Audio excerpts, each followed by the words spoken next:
Hello, good morning. I know it's Friday morning and not typically when I do a go live, but I've had this thought on my heart, and on Tuesdays we're doing Mia's story. So I just wanted to share this real quick. So this week I heard a perspective that was so encouraging to me, and it's been on my mind ever since, and I just wanted to hop on really quickly and share it. When Jesus was walking on the water during the storm, I've never thought about what the water represented in a Jewish culture. In a Jewish culture, the people at that time were a people of the land. They were keepers of the crops. They were on land. They were land people. So when Jesus walked on the water for them represented, and many times from the speaker's perspective that I heard, which was Kristi McLlelland, that the water represented chaos. They were people of the land. The water represented chaos. So when Jesus invited them to come, and Peter walked to him in the middle of the chaos. And so when you think about the other disciples, I've never thought about, why didn't the other disciples come to Jesus? Why didn't they come?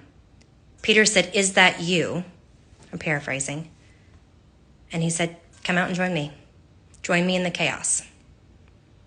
And he was walking. He wasn't running. There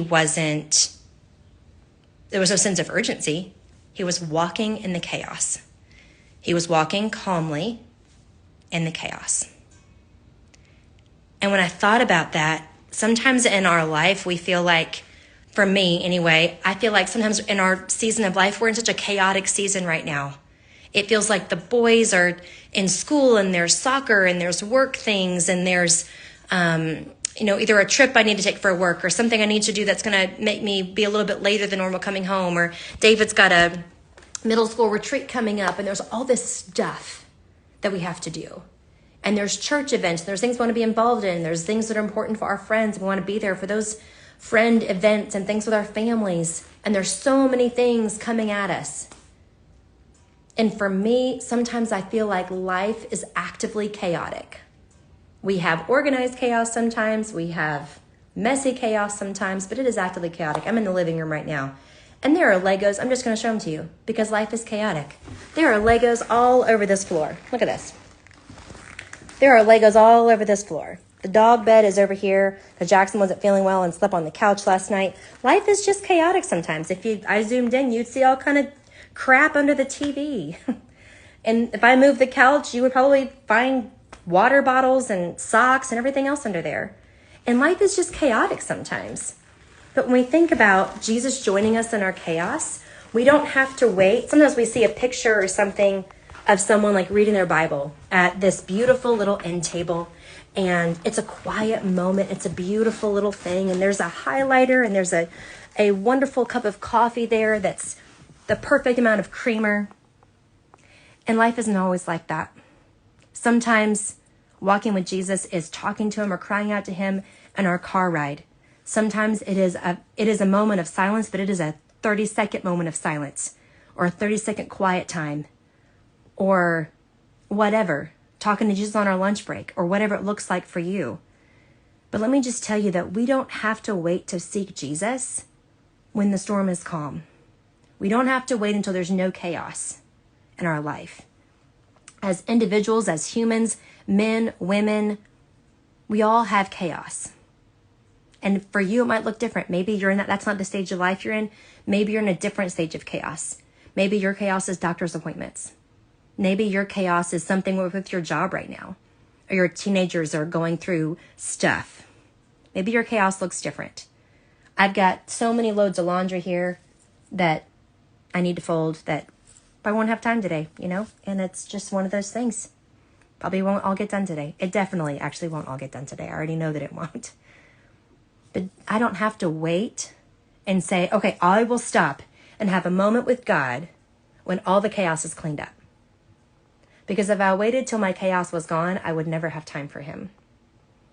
Jesus can come to me, and I can go to him in the middle of the chaos. So what does your chaos look like? What does it look like for you? I just finished loading the dishwasher and doing all that. The office has clothes that someone just gave me, a friend gave me, and they're all sprawled out all over that guest bed right now. The boys' room needs a good vacuum, and probably a lot of other stuff in there. The toilets probably could use to be cleaned because I have boys, and, AIM isn't our friend right now. I mean, it is our friend. It is not something that they are super great at because they have too much fun. Anyway, Jesus can meet me in this chaos for me, and he can meet you in your chaos for you, whatever that looks like for you. So I know this was a little bit different today, but it's been on my heart that we do not have to wait to see Jesus and to find Jesus and to go to Jesus when it's calm, when it's quiet, when we have these picturesque moments. That is not, he can meet us there in those wonderful moments, but that's not the only place he is. I've never thought about the water representing chaos in their culture. That just changed that whole story for me. I've always heard that story from the perspective of Peter lost his faith and he fell in the water. But Peter went to Jesus in what represented chaos for them in the middle of a storm. It wasn't just on the water. It was the middle of a storm. He was a fisherman. He was before he became a disciple. But it was more than that. It was what it represented in their culture. So in our culture, a lot of chaos is a full calendar. Chaos is demands from everyone in our community and circle, feeling like they need a little piece of us. Make sure that the biggest piece you give is inviting Jesus to join you in that chaos. Happy Friday, friends. I hope you have a great day and a great weekend. I'm praying for you. And just seek Jesus in your chaos because he wants to join you there. He wants to be in the middle of it with you.